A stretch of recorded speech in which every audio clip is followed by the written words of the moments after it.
for me, I think that the first thing you've got to understand is what's the business looking to achieve. What's also really important is a check and balance on a periodic basis to make sure that the priorities are still the same. In terms of taking it to the next level, quite often you do need to bring in specialists, having the foresight to think, right, in 3 years' time, what is this organisation going to look like?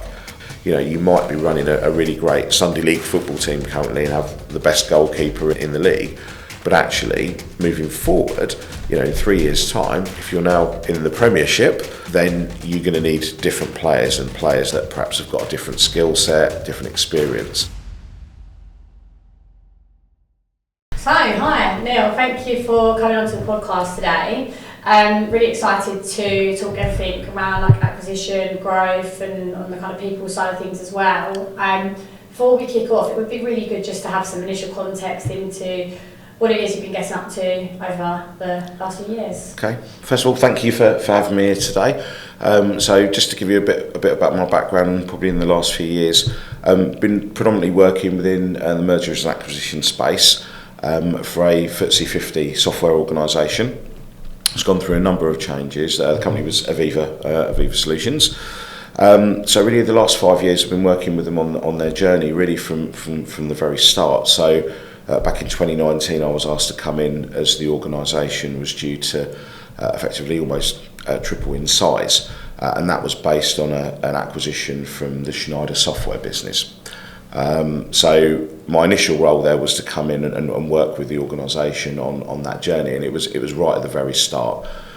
So yeah, very exciting, and obviously through those last 5 years the organisation's changed. There was divestitures, acquisitions, some mergers, but also along that journey, you know, everything that comes in with that: people, technology, processes, and of course our customers as well. And like acquisitions can be very overwhelming. You know, it's a long kind of journey to go on, and a lot to kind of work through.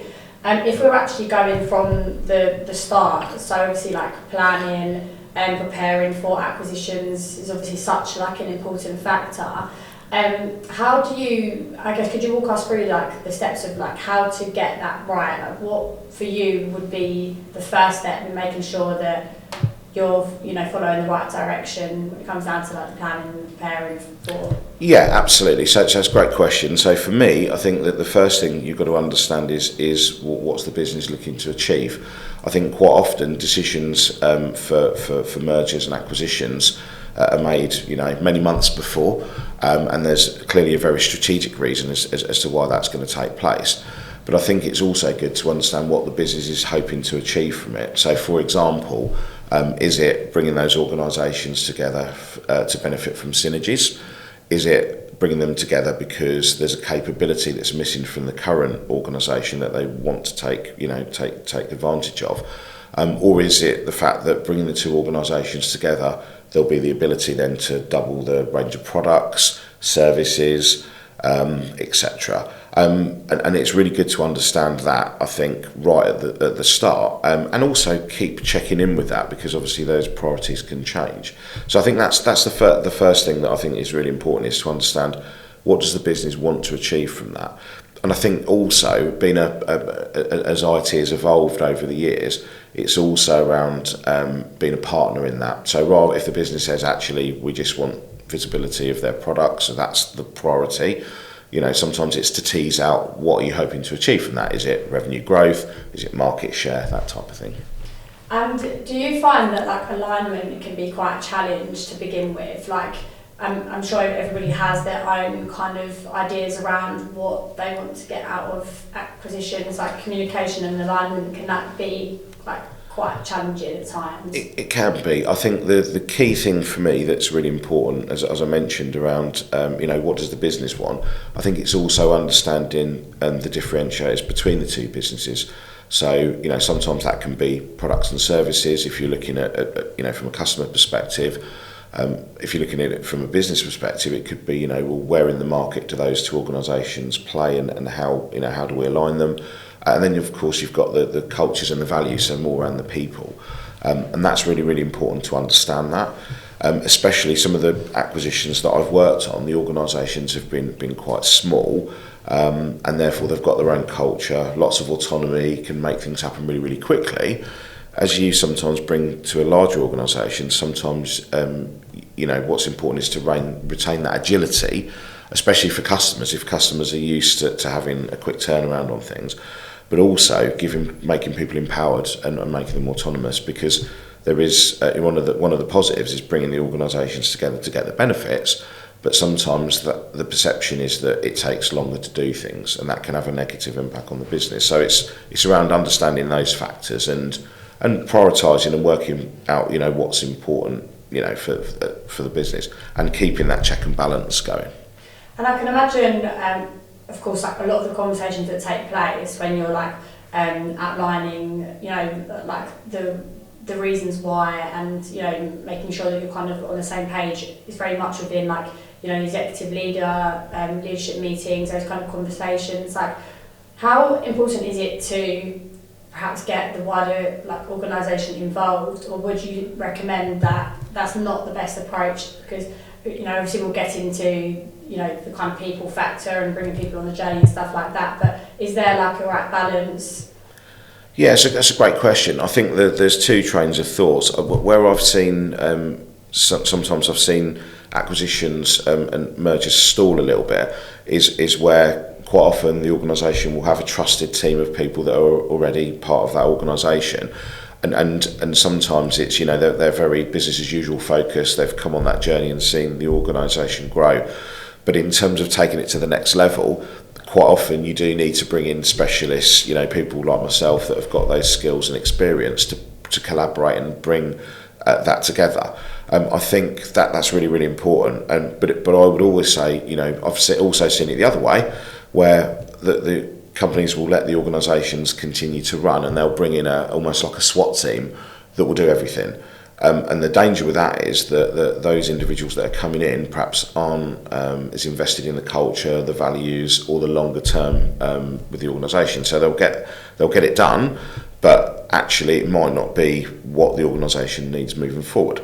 So my preference is always, especially if you're coming in at an early stage, is to identify those individuals that you want to keep the organisation running and maintain that quality, and then identify individuals that are core to that, that can come and work perhaps as part of that project team and the transition and transformation team for 2 years, say, and be part of that. And the beauty of doing that is you then retain, they've been through that journey, they can work on future transformations and mergers and acquisitions. But also what you're also then doing is you're developing the skills and the experience of those individuals. So I think I would always say there's a hybrid model that works best. But again, every organisation is different. If you're an organisation that has spent the last 10 years going through mergers and acquisitions, you're actually going to have some good talent that's used to that. But what I always say to people is, you've got to look at the individuals, you've got to look at the journey, and also you've got to look at contingency, because in life where we rely on people, sometimes there are things outside of control that can take us in a different direction. Through illness, for example. I had a situation where somebody was quite sick during a migration, and they were critical. They had some critical knowledge. But what we had as a contingency was a partner that was available that could support that. And I think that's always good when you're looking at your stakeholder management, is to look at the risks and look at the scenarios of what if, because the chances are it will happen.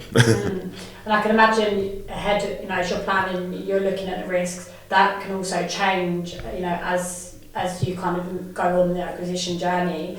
How often do you have to kind of refer back to that and be aware of, I guess, things that can go wrong, so that you're not sort of stuck in the mud if those kind of situations arise?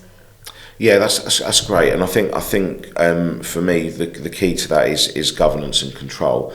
So what I've found is that some of the best mergers and acquisitions and transformations are where you've got a very strong lead in terms of the programme, and that individual, he or she, will do a great job of keeping the stakeholders up to date, demonstrate progress, key milestones. So it's really clear as part of the planning what's going to be achieved and by when. what's also really important is a check and balance, on a periodic basis to make sure that the priorities are still the same. So as I can think of an example where we were probably 60% through an acquisition, and it was going really, really well. But then there was a real change of pace, and the change of pace was we need to get this done. Where we had 6 months left, it was like we need to get it done in 3. And there was no real, at the time, there was no real explanation as to why that was. It later materialised that there was another acquisition that was waiting to happen, and we needed to speed this one up. So I think it's always good to have that check and balance, and using that time, cost, quality. Sometimes it's very time driven if there's regulatory reasons. Sometimes it's around the qualitative piece where there's if you're in a regulatory business where you've got certain clients that are audited and we can't disrupt them, or they've got certain things in their calendar that's going on. It's important to understand that, and then of course there's the cost, and a cost driver is really, really key. And you tend to find that sometimes at the start of the acquisition, cost is that there's some some assumptions made, and it's only when you get into that acquisition that you find that there's some assumptions were incorrect, and then all of a sudden you've got a bit of a deficit, or maybe some opportunities, and it's around exploring those. And as a leader that's going through, an organisation that are going through like an acquisition for the first time, with having that experience going through several throughout your career, what would you say are like the main kind of like challenges or like factors, like those things that you have to be aware of as an organisation to kind of ensure the success? Yeah, that's so for me there is it's really clear about having a structure that is capable to do that. So I've seen again in some organisations prior to AVEVA, I was with an organisation, a big food organisation, and their challenge was that they had some really capable people that were a part of the organisation, and they believed that they could really go on the journey with those individuals. But what it meant was that people had to wear 2 hats. So today I'm going to wearing the head of infrastructure hat, but tomorrow I've now got to wear that transformation, and it's very difficult then I think sometimes that people underestimate the effort that's required, and invariably then you've got people then torn between, right, well the day job is to keep the lights on and keep the customers happy, but actually I now need to embark on the transformation. So I think for anyone that's new, or it's embarking on this for the first time, I think it's important to bring in some external focus, bring in a partner that's got lots of experience in this space, even if it's initially just in an advisory capacity, because what you tend to find is that you need those skills, and then sometimes you need skills that you don't need longer term, but you might need to buy them in for a short period of time. So I think having a partner I think is great for that. Do you think that it also helps with like just a different mindset? When you see people in organisations for years and years, sometimes there might be certain like challenges that, because you're in the trenches so deep, it might be right in front of you, but it's not that obvious to kind of spot, if that kind of makes sense. Yeah, no, and I think for me that's really good. That's a good observation, because I think bringing sometimes people in, you bring them in for different reasons. I think sometimes having a partner that can come in and tell you, okay, well in 3 years' time this is what your organisation should look like, for example, based on experience of 20 other mergers and acquisitions that they've been involved in. I think that's important. So I think, yeah, definitely getting that check and balance. I think sometimes it's around the people, it's around the technologies. I think if it's your first acquisition as well, which I think was the question, I think for me it's also understanding, are there likely to be any more? And what I've seen in organisations is sometimes you'll think, right, this is the only one we're going to do, and then what you want to do, certainly what I want to do in the ones I've been involved in, is always think, okay, if this happens again, how can we build on it? So I'll use the analogy of Lego. It's a case of, if you're building out, let's say, cloud capability, then it's really important to think, well, okay, if we did get another acquisition, can we bolt it on now because we've made our organisation agile enough to be flexible, and also to flex down. You know, we talk a lot about acquisitions, but divestitures are just as important, where sometimes the organisation will sell off bits of their company, and you have to be able to carve in and carve out. So that's important too. Nice. And would you say that there's any, I guess, like hidden challenges that might not be so obvious to the eye, but thinking back to like transformation programs when you know, there's I guess probably like smaller incremental changes that could be made over a period of time, and if they're not, can affect like the longevity of like projects. Is there like things that people might overlook potentially that if you don't address can impact like the success of acquisitions? Absolutely. I think one of those, in my experience of the last 15 years, of what I've seen quite often is when you buy another company, it's really important to do that due diligence. So what tends to happen is with companies where they may know they're coming up for sale, sometimes people and capability move on. But also it's understanding what risk that poses. So a really good example of that would be around software licensing. So in my experience, what tends to happen is that sometimes the organisation that's been purchased, it may well be that if they're maybe a small organisation, the checks and balances aren't in place, and there's nobody shining a light on, okay, well, what's our exposure around certain things. So licensing is always an area that interests me, but it's also an area where there's huge amounts of risk.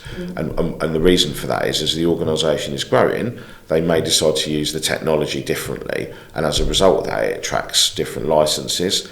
It may be that you're also inheriting technical debt, and that's quite normal as well. Again, in an organisation where they're potentially looking for a sale for a couple of years or something like that, sometimes these acquisitions don't happen immediately.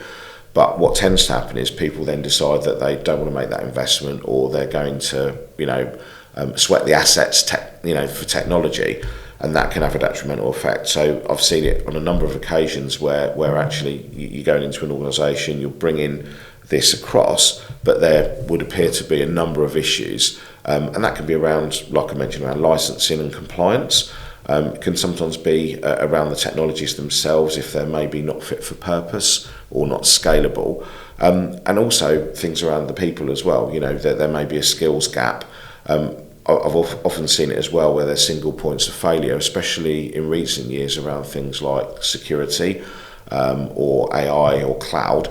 As those technologies and services have emerged and really developed in the last few years, what sometimes happen is that you might have an organisation where they just don't have that right level of capability, and it's important then to focus that. Now, you might not realise that until you start the process of going through the programme to integrate. So I guess in summary, what I'm saying is discovery is really, really key. And I think I would advise anyone that's on that journey is to make discovery a key part of the initial program, because in that way, you're looking under the bonnet, so to speak, and you're finding out exactly what needs to be. Now, the other advantage of that is the benefits. Sometimes, I've been involved in acquisition, certainly at AVEVA, where we acquired an organisation and their capability in some areas was better than ours, which is great as well, because you can then tap into that. You can then obviously use that as an advantage, competitive advantage for your customers as well. Yeah, and you touched on it there around like the peoples and the skill gap and kind of navigating that whole piece.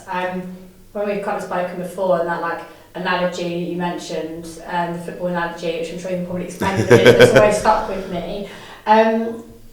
Of course, like growth acquisitions typically, can go like hand in hand, and like navigating that in itself can be a big challenge, especially when you're an organisation going through that for the first time. So it would be really interesting to know from your side, like probably in the same way with the acquisition piece and the planning, the discovery, like what would you say like the best way is to go around, growing your organisation, kind of, I guess, post acquisition?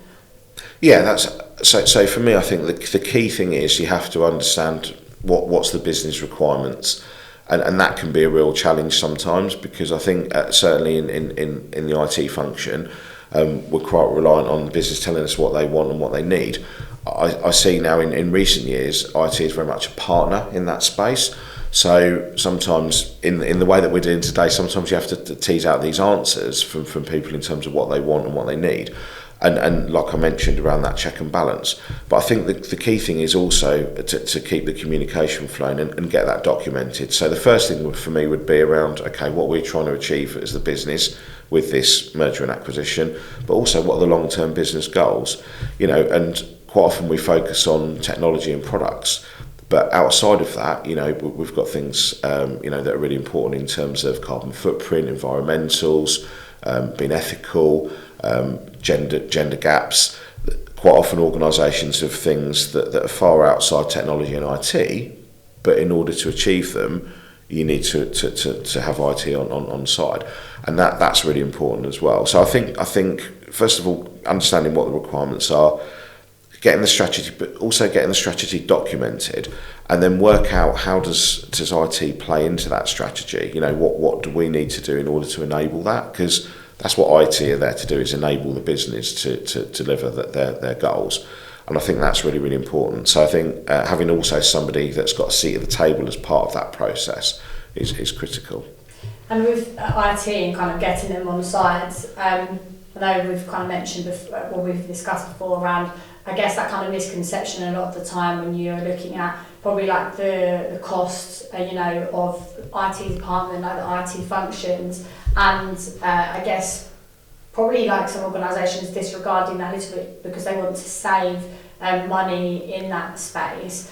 What would your advice be to those organisations? And I guess it would be good to know your thoughts on that. Yeah, I think so. There's a couple of things we touched on as well around having the players on the pitch, the football analogy, and I think so. There's two elements to that. I think the first thing is having the ability to identify, as I mentioned, what the objective is. I then think it's also, we're going to remember we're here to keep the business running. So our customers, whilst they may know that there's an acquisition going on, they don't want their service disrupted, they don't want their quality disrupted, they still want to be able to do business with us. So what's important there is to make sure that we maintain that, and that's really, really key. So I think for me there's a couple of things. One is around keeping the business stable, but also as you transform in that business, you then maybe need to have a different team, a program team where people are taken away from their day jobs to do that. Now, going back to what you said, that can also then generate some, what we call that dual running, because all of a sudden you're paying for the service today. And the example I can think of here is, and using one of the vendors, was around Salesforce. So when we were at AVEVA, one of the acquisitions that we did meant that we had two instances of Salesforce running at the same time. And the reason for that was we had two different customer bases, we had two different sales teams, and prior to integration and bringing those together through synergy, we needed to keep that going. Now, the challenge that meant is that the finance director would see we've got two costs, so we're effectively now dual running, and that's the same with technology, with people. And I think it's really clear that you have to have that a view on we don't want to disrupt the business because revenue is key, but at the same time, what's our longer term plan and what's our longer term strategy?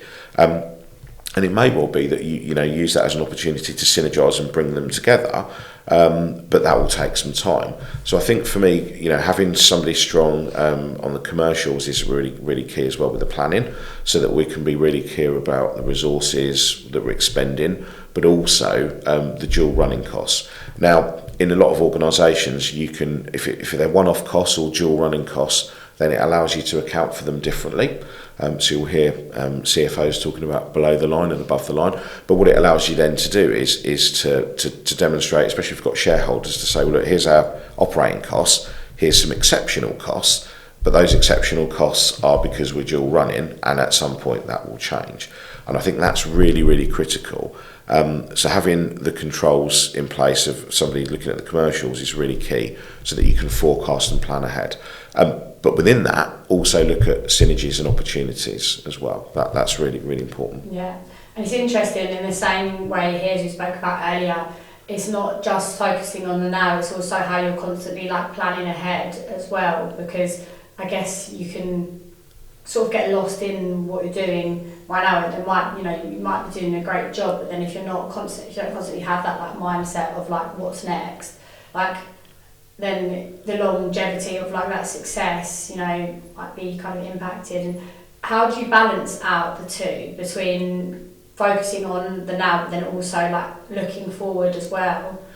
Yeah, and I think that's done through accountability. It's making different people responsible for different things. So an example that I would give is if you're specifically looking at, so for example at AVEVA we had almost like a head of IT operations function, and that function was very much the day-to-day engine room of running the IT services, so things like the service desk and the engineers, and just keeping the business going.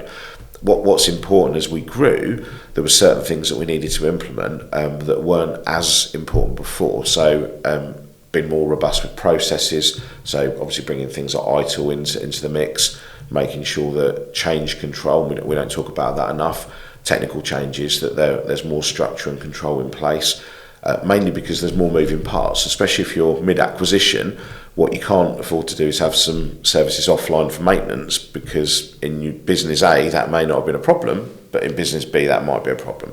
So it's really making sure that you've got accountability, that you've got processes and procedures, and it just, for me, as the organisation's growing, it's about becoming a little bit more formal, and within that, it's also then recognising that that can affect how quickly you can turn around services, but it's also then explaining that to the organisation, and then using there's lots of methods to automate. So looking to see, for example, actually as we're growing the business, we don't want the service to degrade, but there may be a more efficient way of doing things, and also becoming more open to things such as bring your own device, such as security risks, because when you're bringing two organisations together, all of a sudden there's potentially more risks in both physical and IT security. So I think it's having that open mind, but definitely having a structure in place that you can build on. And going back to something we spoke about earlier on, it's having the foresight to think, right, in 3 years' time, what is this organisation going to look like? And I think I used the analogy in a previous conversation when we talk about the football teams. You might be running a really great Sunday League football team currently and have the best goalkeeper in the league, but actually moving forward, in 3 years' time, if you're now in the Premiership, then you're going to need different players, and players that perhaps have got a different skill set, different experience, and it's the same within your organisation. And what you tend to find is that, in my experience, as the organisation of IT grows, you'll need people, whereas people may have been quite versatile in a smaller organisation, you need to be really clear about roles and responsibilities, outcomes, objectives and measures. But what that also does is it focuses in other people perhaps on emerging technologies or architecture or security. So you kind of move from that where you might have an individual or a team that can do a bit of everything, to more specialists and maybe individual contributors around their specialist areas. Now, we talk about that from technology quite a lot. The other thing that's critical there is around, as you mentioned, around how do you get to that point, is around leadership. And quite often what I've seen in organisations, and I think what I bring to the party myself, is with that experience of leadership, it's around bringing those people on the journey, and that can be through upskilling, experience, coaching, and recognising that you do have to sometimes bring in those skills and experience, and also there's people that can be nurtured and developed as well along the journey, and it's having that hybrid of both. Now, time is a big factor in that as well, as is money, and it's around making sure that, again, you're realistic about what the business can achieve. And what I've seen through mergers and acquisitions is looking sometimes at the people that are coming across and the people you've got on the pitch, and sometimes you have to, as you would in football, do some trials and actually see, well, where do people aspire to be, where do they want to be, but at the same time, where are they playing the best position? And that's a skill that experience brings, but something that's really critical. And it must be quite a challenge, because when you're going through an acquisition, there's obviously a lot of change as it is, and for people across the organisation, as there might be, certain players on the pitch that kind of need to be substituted out, and new players brought in as you're going, you're working up your way in the leagues. But how do you, with people that are, I guess the top talent in the teams, the ones that you just cannot afford to lose, as they're kind of navigating change themselves, plus maybe looking at maybe feeling a bit insecure as people might be leaving the business. There's probably a lot for them to navigate with all of those factors in mind. How do you find a good balance between the two? I guess you mentioned around bringing people on the journey and investing into them, upskilling them. Would you say that is the main way to do so, to kind of almost make them feel although they're secure despite the change, and maybe sense of insecurity based on what's happening externally?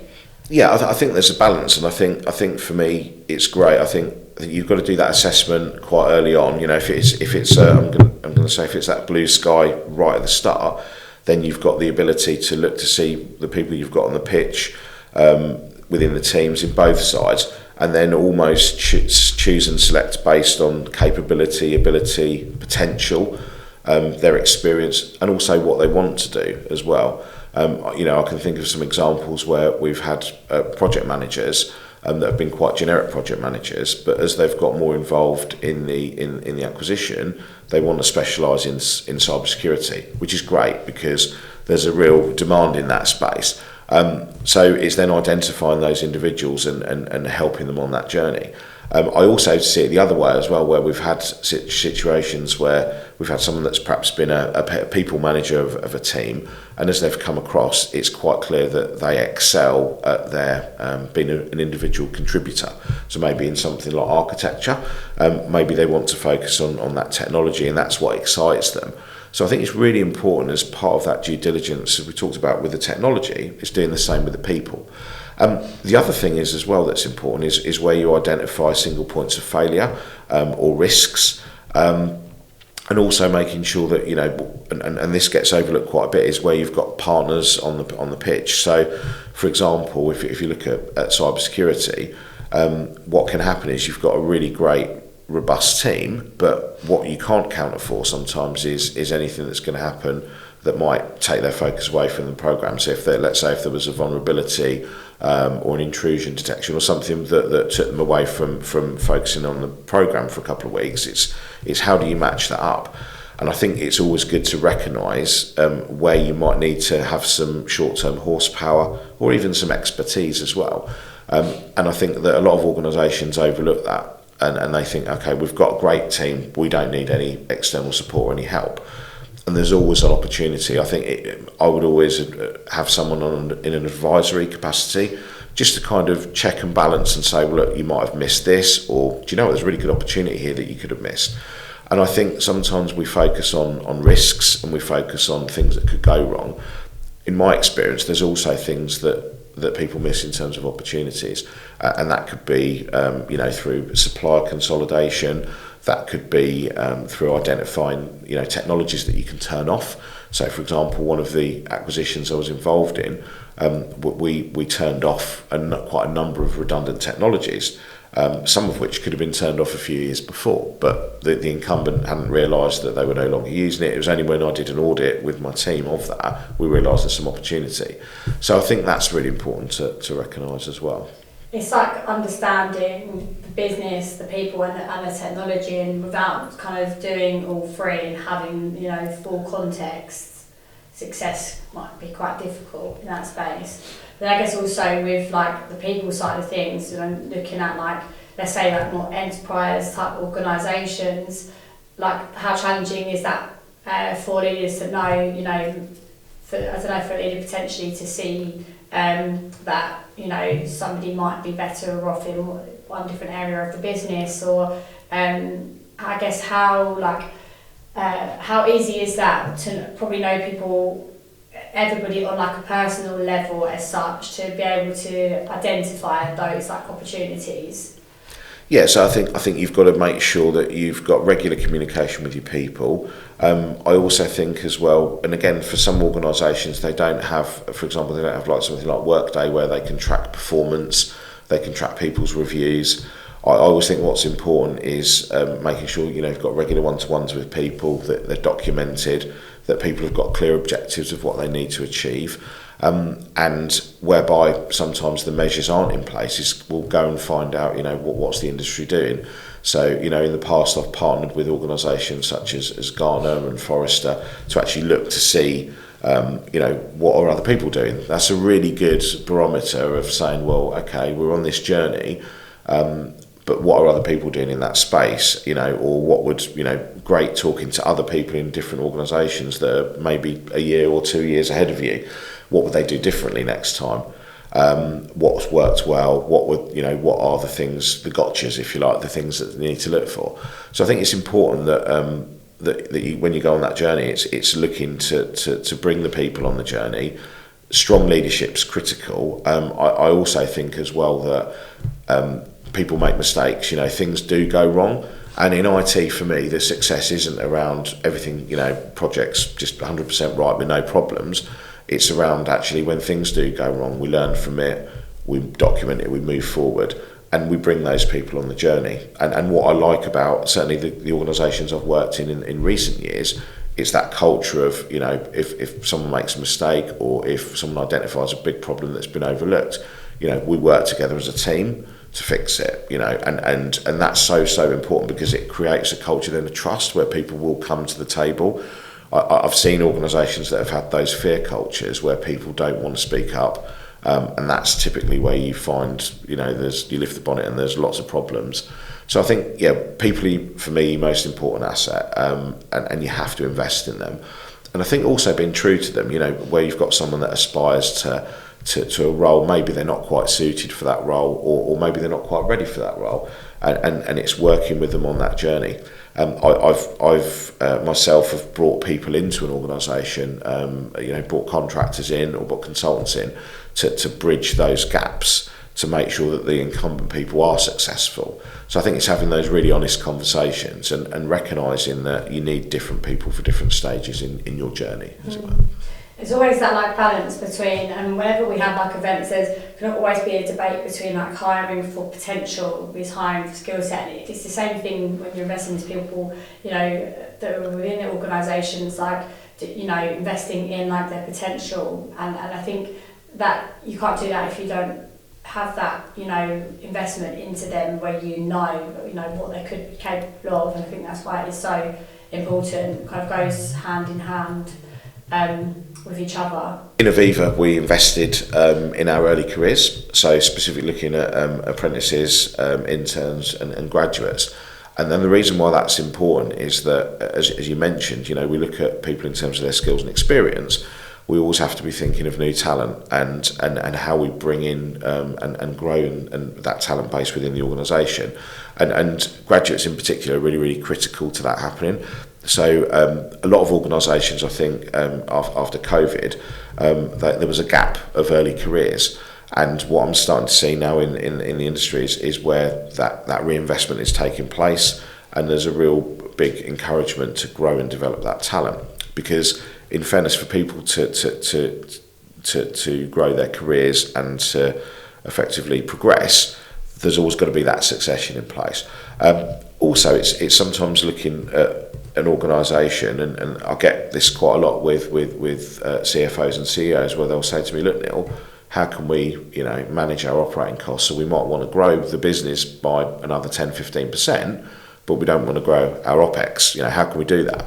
So sometimes you have to look at the resources. You also need to look at locations.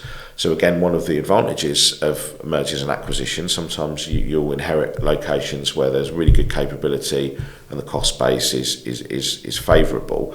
And that can be good for transactional activity. You've also then got to balance that up with, have you got the right skill set for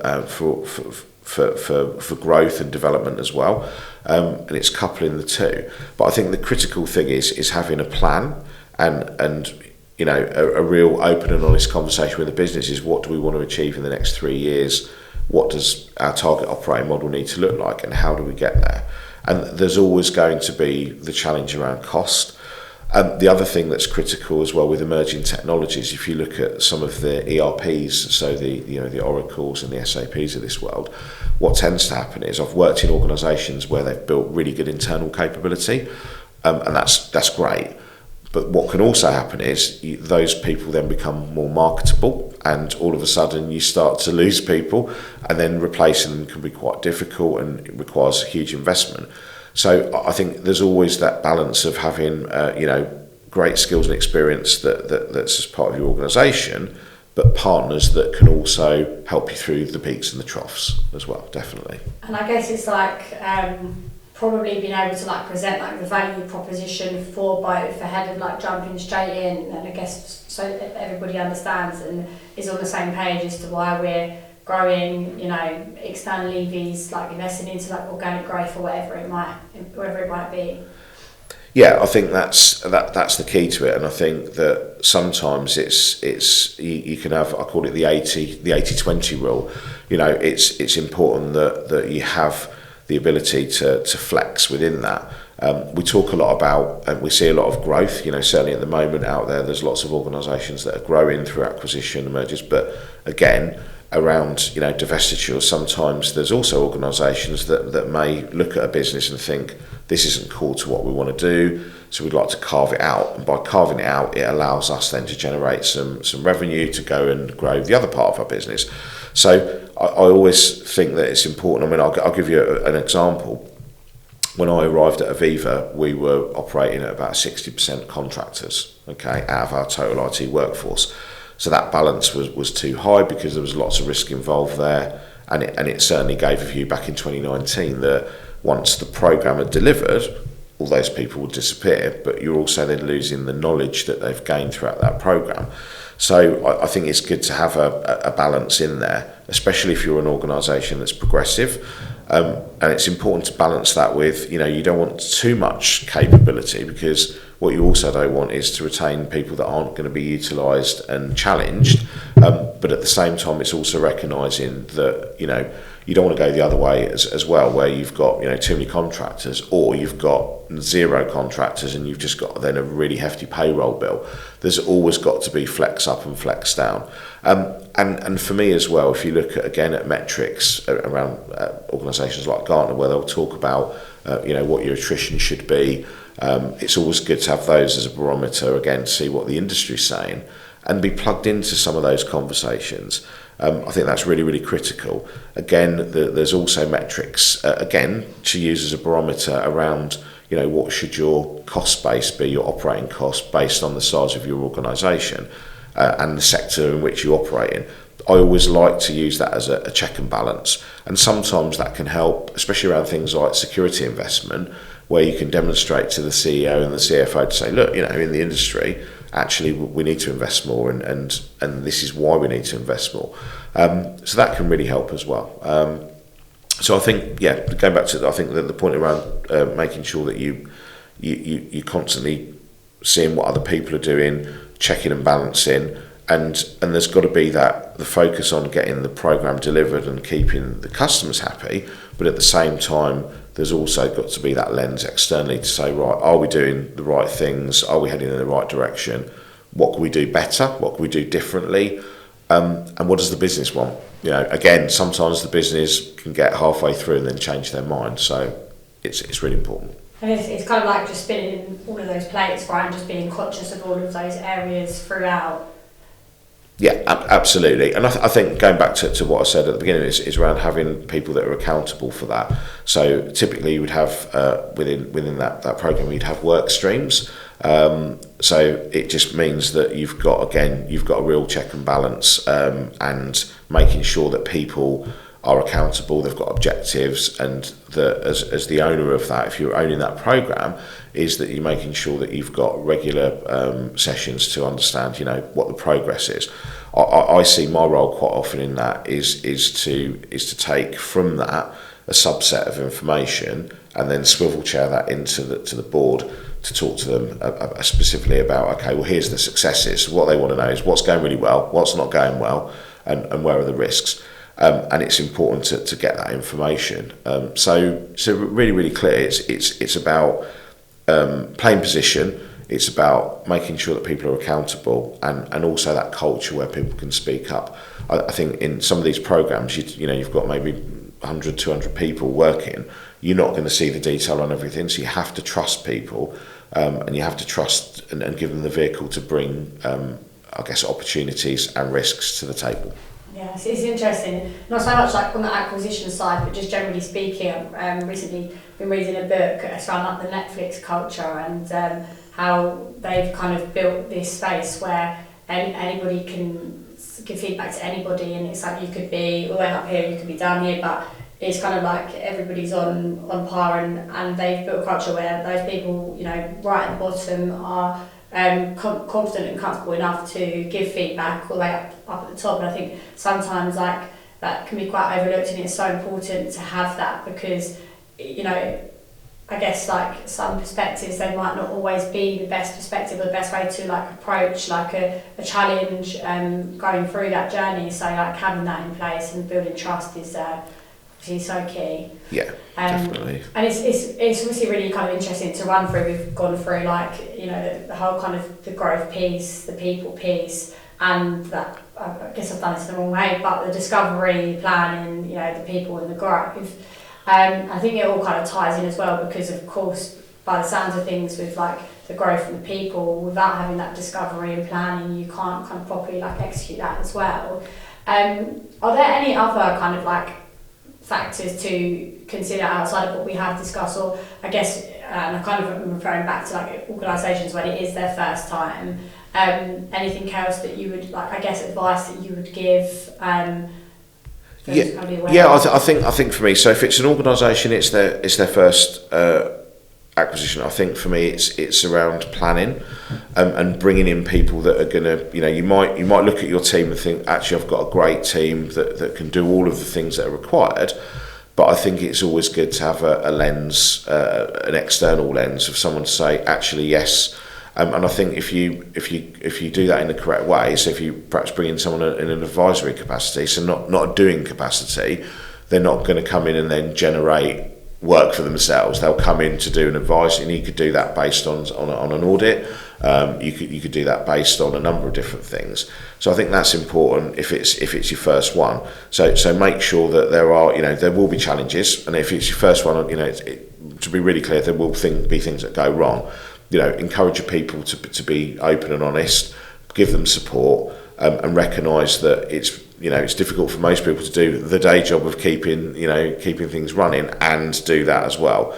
I've seen a lot of organisations where they're 6 months into an acquisition and it seems to be stalling, and it's stalling because you just don't have the right capability and in some cases the right amount of people that are focused on the work in hand.